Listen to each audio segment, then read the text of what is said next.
दांत वाली बहू। रंजना कभी ब्रश नहीं करती थी। उसे कितनी बार उसके माँ बाप ने डांटा, लेकिन उसका कोई असर उस पर होता ही नहीं था, जिस कारण से उसके दांत पीले पीले हो जाते हैं। शादी के बाद। अरे बहू, वैसे तो तुझ में कोई कमी नहीं है, पर तेरे दांत इतने पीले कैसे हैं बेटा? कैसे है मतलब? कोई सर्जरी थोड़ी ना कराई है। वो तो क्या नाम, मैं ब्रश नहीं करती थी तो पीले हो गए। अब क्या करूं? आप कहे तो लाल करवा लूं या फिर काले? यार ये क्या है, क्यों माँ से लड़ रही हो? लड़ रही हूँ? अरे मैं लड़ रही हूँ या ये बोल रही है कि दांत पीले हैं, पीले? अरे तपस्या थोड़ी ना की है इन्हें पीले करने के लिए। बकायदा ब्रश नहीं किया है 20 साल तक, तब जाकर। छी, कैसी बात कर रही हो?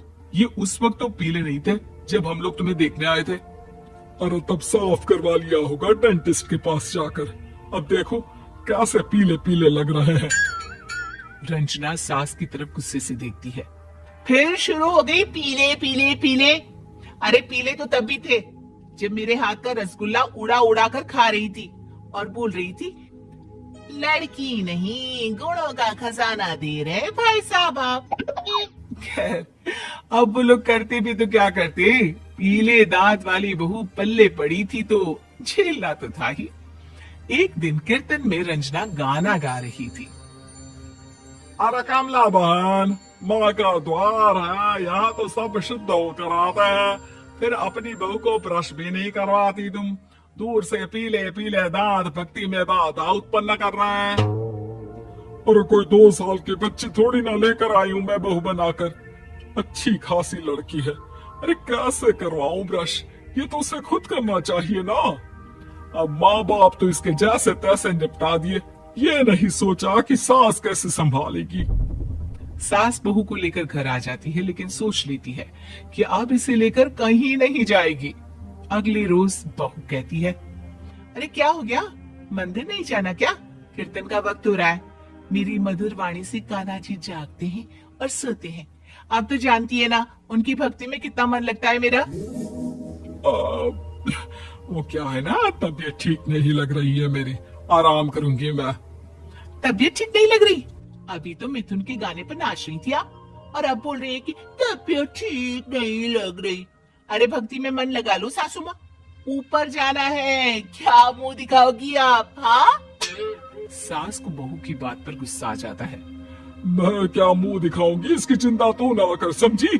अपने मुंह की चिंता कर, जो ये पीले पीले दांत लेकर हर जगह पहुंच जाती है। पता है लोग कितना मजाक बनाते हैं। ना जी ना, मैं नहीं जाना कहीं तेरे साथ। तो ये बात है, कोई ना, मत जाओ, मैं अपने कमरे में ही बैठकर भक्ति कर लूंगी।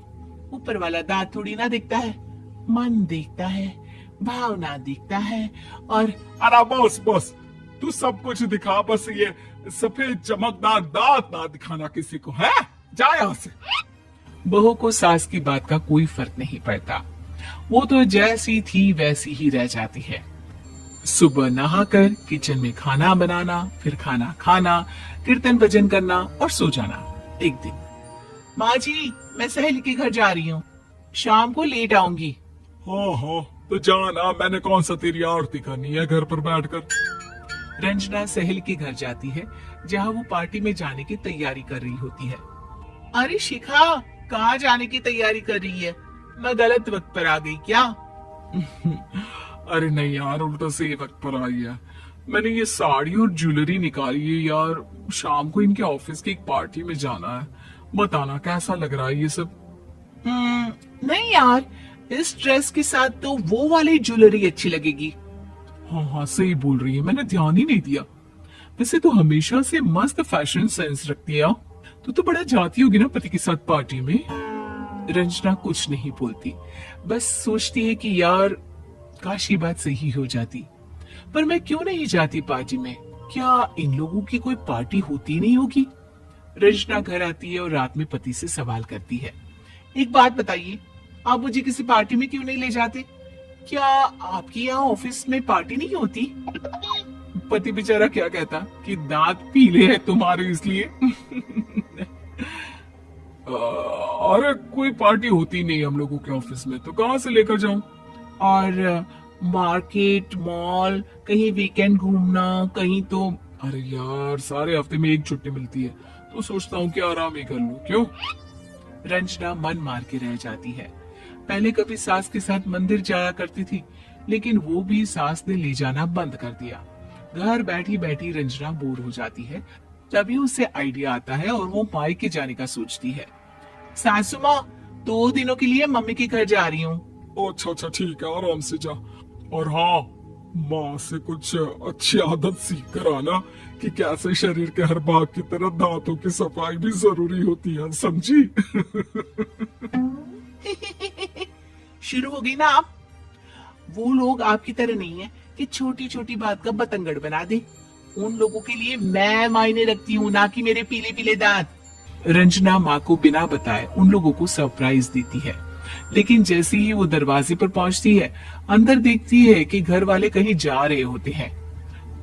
माँ काश रंजना दीदी के दांतों वाली प्रॉब्लम नहीं होती, तो वो भी हम लोगों के साथ चलती ना बुआ जी की बेटी की शादी में। हाँ बेटा, लेकिन अब उसे कौन समझाए कि उसको उसके पीले दांत नहीं दिखते, लेकिन उसके आसपास के लोगों को कितना एम्बेरसिंग फील कराते हैं। मुझे तो कितनी बार उसके स्कूल की टीचर ने शिकायत की कि उसके साथ कोई लड़की बैठना भी नहीं चाहती, और ना ही कॉलेज में कोई उससे बात करना चाहता था। लेकिन पता नहीं क्यों उसे ये बात समझ में ही नहीं आती। कोई कमी नहीं है उस लड़की में, बस यही कि दांत पीले हैं। वो तो भला हो जीजा जी और उनकी माँ का, जो दीदी को जैसी है वैसे ही रखा हुआ है। रंजना को अपने घर वालों की बात सुनकर बहुत दुख होता है। वो सोचती है कि वो क्या करे, लेकिन फिर वो सीधा डेंटिस्ट के पास जाती है, अपने दांत चमकाती है और कसम खाती है कि वो रोज ब्रश करेगी। और क्या हो गया? तुम तो 2 दिनों के लिए गई थी ना, पर कोई ना, अच्छा है, चलो आ गई तो। रंजना सास के सामने आकर खड़ी हो जाती है और पूरी स्माइल करती है, उसके चमकदार दांतों को दिखाती हुई। हैं? चले मंदिर? माँ मुझे माफ कर दीजिए, मैंने आप लोगों को बहुत एम्बेरसिंग फील करवाया। मैं आज से रोज ब्रश करूंगी।